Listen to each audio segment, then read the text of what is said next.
चलिए अगर हम बात करें 25th की, Ram sold his bag at a loss of 6%, had he sold for ₹42 more he would have made profit of 8%। बिल्कुल सेम टाइप, इससे जस्ट पिछला था, पिछले से पिछला। प्रॉफिट हो रहा है, लॉस हो रहा है, बताइए परसेंटेज को क्या करेंगे, ऐड करेंगे। 8 और 6 कितना हो जाएगा, 14 हो जाएगा। 14% की वैल्यू कितनी हो जाएगी मेरे दोस्तों, 42।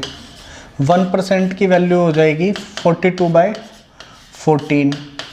CP निकालना है, अगर वो कॉस्ट प्राइस पूछे तो 100% निकालो।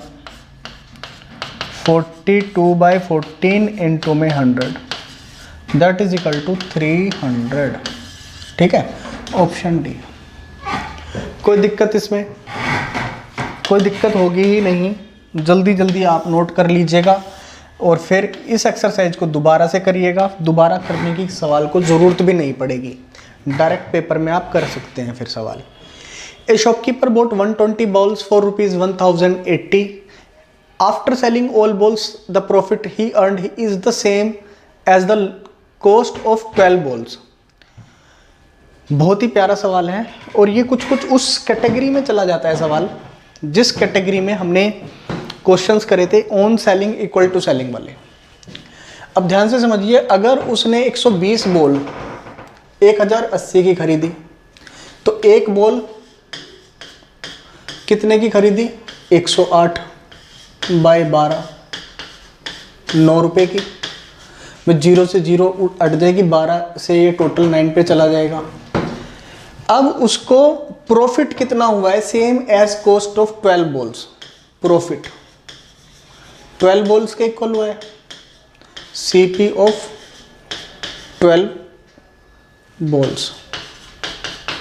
तो एक बॉल का की 9 रुपीज़ है, 12 बॉल्स की हमने ऑलरेडी निकाली थी। यहाँ 12 बॉल्स की अगर बात करें तो यहाँ पर 108 आ जाएगा।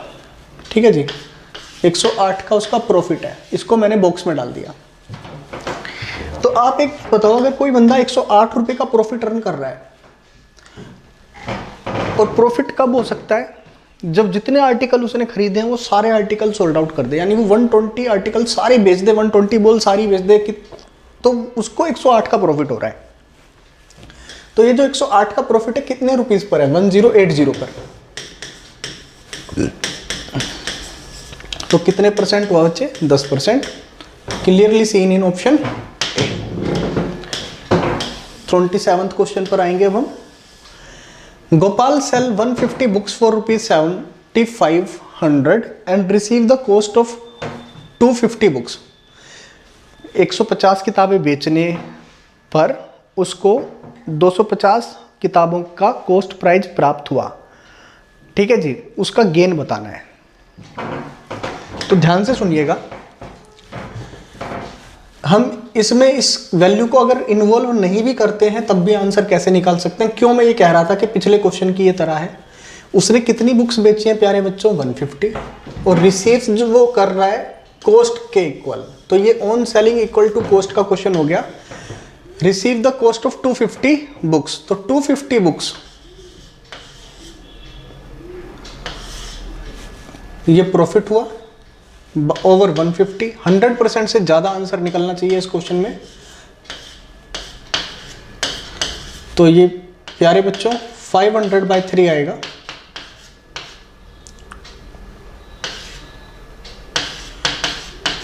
ठीक है, ये आएगा आंसर, टोटल आंसर होगा ये। तो यहाँ पर थोड़ा सा इसमें एक गलती है ऑप्शंस के अंदर, उसको आप करेक्ट कर लेंगे तो आपका आंसर आ जाएगा। क्योंकि आप एक चीज़ समझिए, and he receive cost of 250 books, उसने 150 किताबें बेची 7500 रुपये की। तो आप एक किताब का तो कीमत निकाल सकते हो, कितनी कीमत निकलेगी, 50 rupees. And receive cost of 250 books, 250 books की उसके पास वैल्यू आई है। तो वो या तो आप उसको प्रॉफिट की तरीके से ट्रीट कीजिए। अगर मैं इसको क्या मान लेता हूँ, लेट ऑन सेलिंग 150 बुक्स, मैंने क्या किया है, मैं आपको एक्सप्लेनेशन लिख देता हूँ। ये जो रिसीव कर रहा है, अगर ये प्रॉफिट है तो, अगर ये क्या है, अगर ये प्रॉफिट है तो यही प्रॉफिट होगा, और इस तरीके से हम इसको कर लेंगे।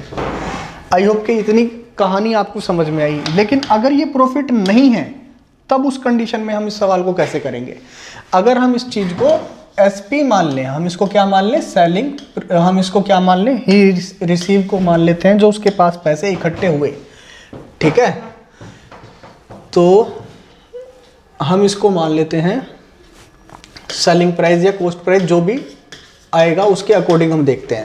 तो हम क्या कर रहे हैं, 150 किताब है, 7 इतने की एक किताब की कीमत आई प्यारे बच्चों 50। तो अगर हम बात करें 250 बुक्स, 250 × 50, तो आप लोग देखिए ये जो वैल्यू आ रही है ये इतनी आ रही है 12,500, जो इससे कितनी ज़्यादा है। या तो ये कॉस्ट हो, अगर ये कॉस्ट है तो फिर यहाँ पर ये कॉस्ट होनी चाहिए थी, तो फिर हमें पता लग जाएगा कि भाई ये इसका सेलिंग प्राइस हो गया। अगर ये सेलिंग प्राइस हो गया तो हमें पता लग जाएगा प्रॉफिट कितना आ जाएगा 5,000 का। तब 7,500 जब आप लिखेंगे, इंटू में 100 करेंगे, तब आपका आंसर आएगा 25 या 75, 25 दूनी 50, 200/3 मीन 66.66%। तो यहाँ पर गलती है इस सवाल के अंदर, क्या यहाँ पर ये सेल्स नहीं आना चाहिए, यहाँ पर आनी चाहिए गोपाल प्रोक्यूज। गोपाल ने 150 किताबें 7500 रुपये में खरीदी, और जब वो उनको बेचता है, उसके पास ऐसी ही और बहुत सारी किताबें हैं, जब वो बेचता है तो उसको 250 किताबों के कॉस्ट प्राइस के बराबर की वैल्यू मिल जाएगी। तो यहाँ ये कॉस्ट प्राइस होना चाहिए, सेलिंग प्राइस नहीं होना चाहिए। अगर हम इसको सेलिंग प्राइस रखेंगे मेरे दोस्तों, तब हमें वहाँ पर उसको प्रॉफिट मानना पड़ेगा, और अगर हम उसको प्रॉफिट ट्रीट करेंगे तो करेक्ट आंसर होगा 166.67%। ये थोड़ी सी बात आपको करनी पड़ेगी, और इतनी समझ आपको प्रैक्टिस करने से आएगी। क्वेश्चन नंबर 28 पढ़िए।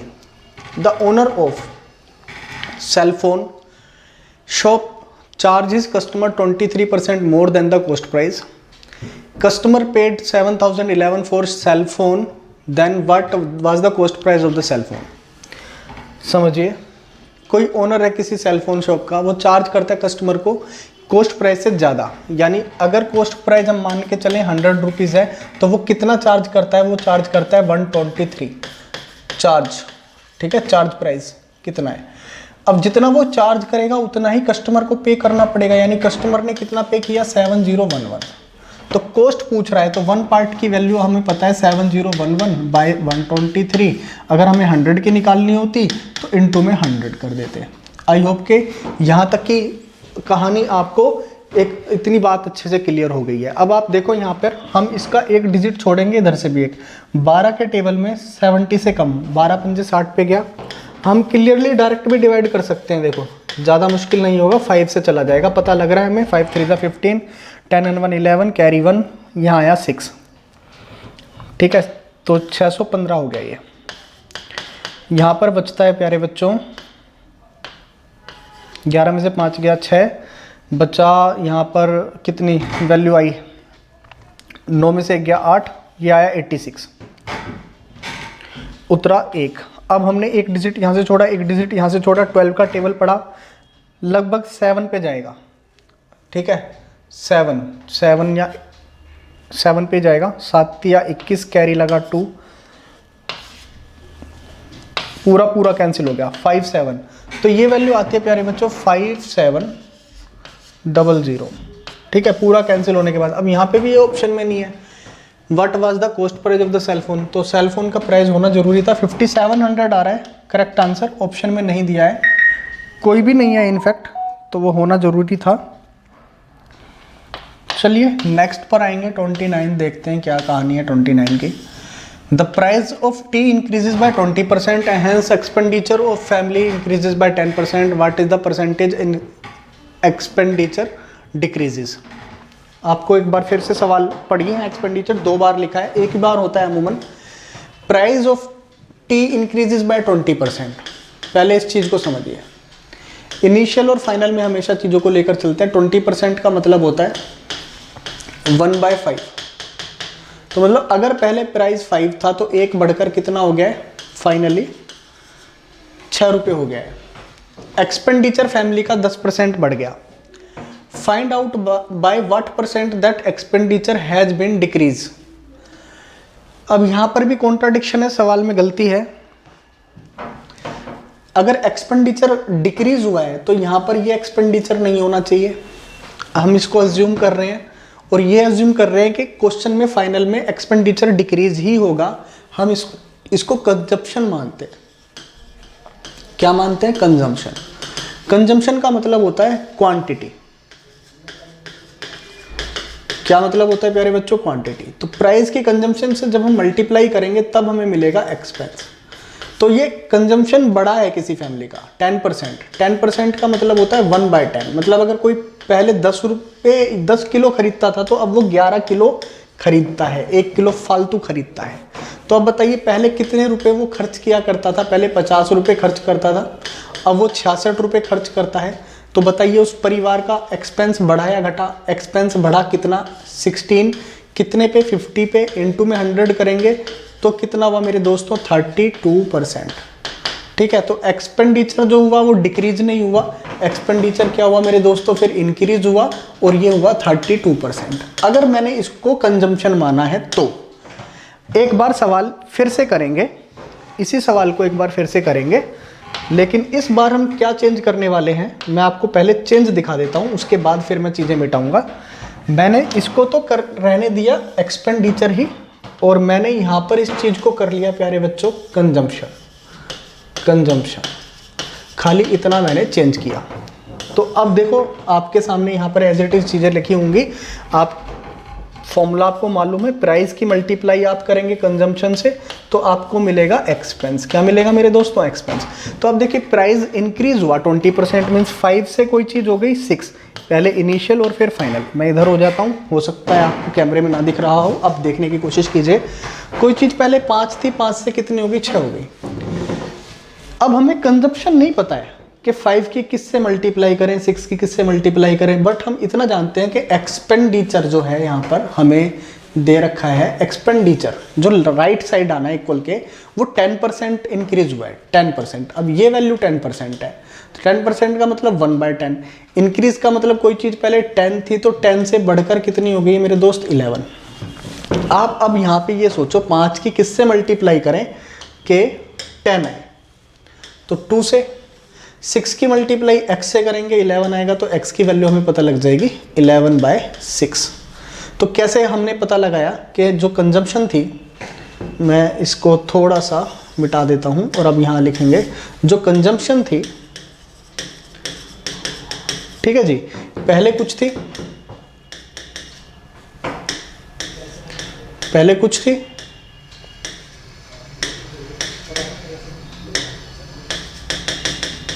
और बाद में कुछ है।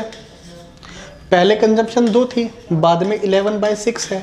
अगर रेशियो को ढंग से लिखा जाए तो ये 12:11 होगी। तो आप बताइए कंजम्पशन बढ़ी या घटी? तब बिल्कुल क्वेश्चन के अंदर यहाँ पर कंजम्पशन डिक्रीज होगी, जैसा कि क्वेश्चन में दिया गया था। और कितनी डिक्रीज होगी? ये देखो 1 पार्ट डिक्रीज होगी आउट ऑफ 12, यानी 1/12, और 1/12 इंटू 100 होता है 8, 1/3%। अब आपको अपना ऑप्शन दिख जाएगा, जो करेक्ट ऑप्शन होगा वो ए होगा।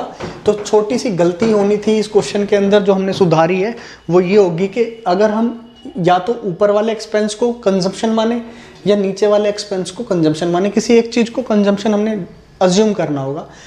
अकॉर्डिंग टू ऑप्शंस अगर हम पहले वाले को करेक्ट करते हैं तो आंसर होगा नन ऑफ दिस, 32% करेक्ट है। अगर हम इसको करेक्ट करते हैं इस तरीके से तो ऑप्शन फर्स्ट करेक्ट हो जाएगा। तो बहुत इसमें आपने पेचीदगी देखी। गलत होने की खास बात जो आपका फ़ायदे में रही वो ये कि आपको 2 टाइप देखने को इस सवाल में मिल गए। खैर अब हम आएंगे क्वेश्चन नंबर 30 पे।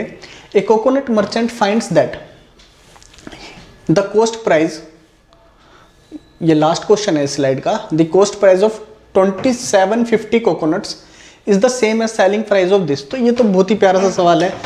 कॉस्ट प्राइस ऑफ, कितनी बार कराएंगे इसको, जल्दी से आप लोगों को आंसर निकाल के दिखा देना चाहिए था। इतने का CP इक्वल टू 2500 का SP, 0 से 0 आप रिमूव कर ही सकते हो। CP/SP कुछ काटने की जरूरत नहीं होती। मैं देखता हूँ पेपर में बच्चे 5-5 से काट रहे होते हैं, 2-2 से काट रहे होते हैं, 3 से काट रहे होते हैं। मत काटो यार, क्लियर है। देखो 250/275 आ गया। आप देखो यहाँ पे आपको दिख रहा है कितने रुपीज़ का प्रॉफिट है, 25 का, आउट ऑफ कितने पे, 250 पे, इनटू क्या हो जाएगा, 100 हो जाएगा। 25 से कितने पे गया, 10 पे, हाउ मच, 10% प्रॉफिट, खत्म बात। कितना आसान सा क्वेश्चन था। तो इसमें ही आपको इतनी ही देर में आंसर निकाल देना था। तो चलिए ये सब करा हमने लेवल 2 एक्सरसाइज में। अब हम इस चैप्टर को फिनिश करेंगे। नेक्स्ट टाइम जब हम मिलेंगे तो एक अच्छी एक्सरसाइज सॉल्व करेंगे प्रॉफिट एंड लॉस की लेवल 3 की। जय हिंद।